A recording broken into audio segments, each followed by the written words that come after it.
Pasangan ingin berpisah karena sulit berkomunikasi dan merasa tidak ada cinta lagi ke kita. Sementara kita sudah berusaha keras untuk berubah sesuai keinginannya, tapi tetap dianggap salah di matanya. Memang di awal pernikahan kita sadar kalau kita keras, dan saat ini kita menyesali itu. Tapi setelah kita mulai sadar, pasangan sudah mati rasa. Harus seberapa sabar mempertahankan perkawinan, Ustadz? Kita sangat mencintai dan khawatir tentang nasib anak jika berpisah. Apakah rumah tangga bisa bertahan?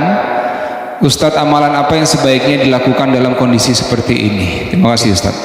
Baik, problem ini sebetulnya alamiah akan dialami oleh siapapun yang berumah tangga. Saya ulangi ya, problem ini akan alamiah bagi siapapun yang merasa berumah tangga. Kenapa? Karena declare ayatnya pertama kali sudah mengatakan engkau pasti menemukan kekurangan di pasanganmu. Itu poinnya. Tapi kadang kesadaran itu menjadi berkurang karena setan bermain dengan cukup indah di situ. Provokasinya terlalu banyak. Apa yang pertama kali setan tanamkan pada pasangan ketika melihat pasangannya kurang baik terlihat adalah sikap putus asa. Melihat keadaan itu sehingga menyimpulkan sudah tidak mungkin kemudian untuk berjalan bersama-sama dan rahmat Allah tidak turun lagi di situ. Itu problem. Maka bagaimana kemudian menguji itu semua? Ada dua timbangannya. Pertama, lihat baik-baik pada konteksnya. Satu, konteks perbedaan apa yang muncul di antara keduanya itu? Apakah sikap atau perbuatan maksiat? Itu. Bedakan. Secara fikih nanti berbeda hukumnya. Misal, kalau sikapnya mengarah pada perbuatan maksiat, dia nggak mau sholat, sering mabuk, ya, sering mengonsumsi hal yang dilarang dan sebagainya, berpengaruh buruk pada anak, pada ini dan sebagainya, dan bisa membawa, dan sudah berulang kali diingatkan, diminta, dibawa, sulit dan sebagainya, ya, mau direhab dan sebagainya, sulit misalnya dan seterusnya. Nah, sementara pengaruh-pengaruhnya tetap kuat dalam kehidupan keluarga dan bisa menjauhkan. Yang paling utama adalah ya dari ketaatan kepada Allah Subhanahu wa taala. Maka muncul skema nanti. Dan cara skemanya Quran surah keempat ayat 34 sampai 35. Puncaknya nanti di Quran surah ke-65-nya dengan namanya langsung. Ayat 34 ayat 35 memberikan jalan keluar. Satu, dari komunikasi fa'idhuhunna. Dua, wahjuruhunna fil madaji, mengecek cintanya masih ada atau enggak. Pisah dulu, dari pisah tempat tidur, pisah ruangan, sampai yang satu dulu ke rumah ibunya atau ke bapaknya untuk ngecek ada kepedulian enggak, tanya enggak, kan?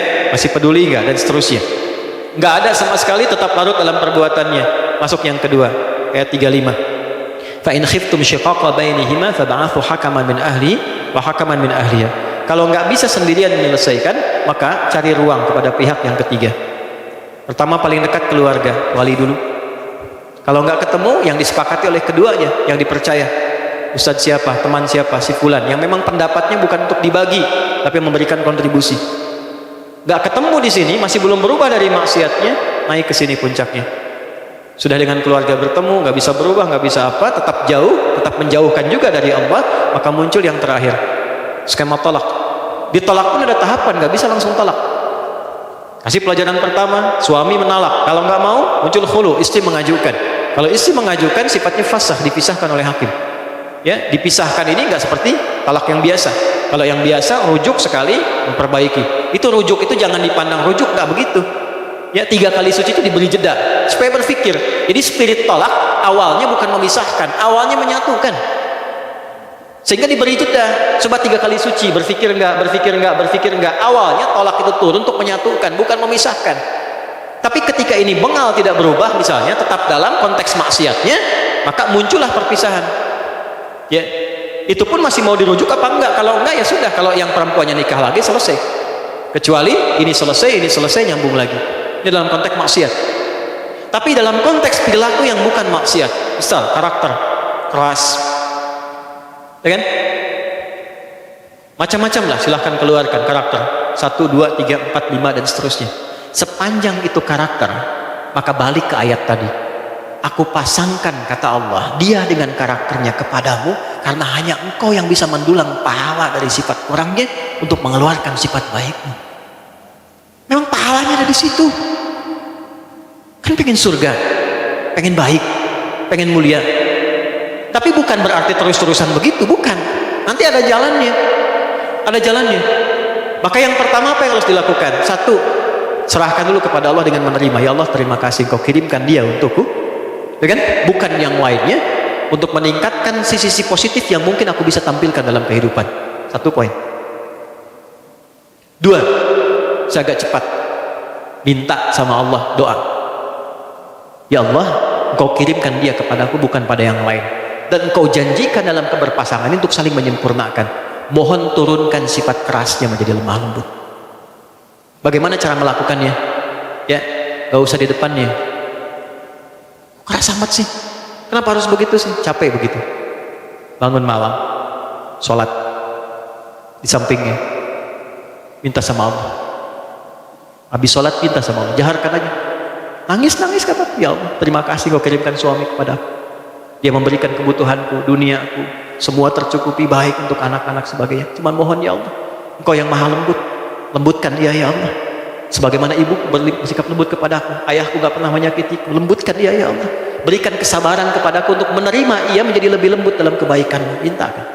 Hari pertama, hari kedua, dan kalimat Qurannya jelas, jangan pernah ada rasa putus asa untuk meminta. Gitu. Hari pertama mungkin masih tidur, hari kedua mungkin dia dengar tapi masih tidur, hari ketiga mungkin dia bisa datang memeluk Anda dan minta maaf pada Anda. Ketika ada makhluk yang sulit ditaklukkan dengan makhluk lagi, minta kepada Khalik untuk melembutkan dan menaklukkannya. Itu sudah ditempuh atau belum? Ya kan? Tiga, pelan-pelan datangi pasangan, tapi bukan untuk mencari kekurangan, minta maaf kepadanya. Satu aja dulu. Dan gak usah gengsi.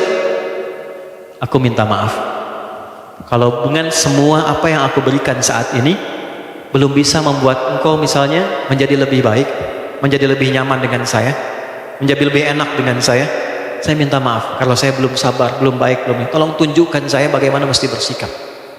Minimal turunkan dulu tensinya, setidaknya ada rasa maaf yang turun. Kalau sudah sedikit frekuensinya turun, lebih mudah untuk menatanya. Ketiga, kalau belum bisa dilakukan, terakhir ayat 35, fab'athu hakaman min ahlihi wa hakaman min ahliha. Cari orang bijak yang bisa didengar. Kalau satu dan dua sudah tidak bisa saling mendengar satu dengan yang lain, cari orang bijak untuk memberikan nasihat-nasihat terbaik.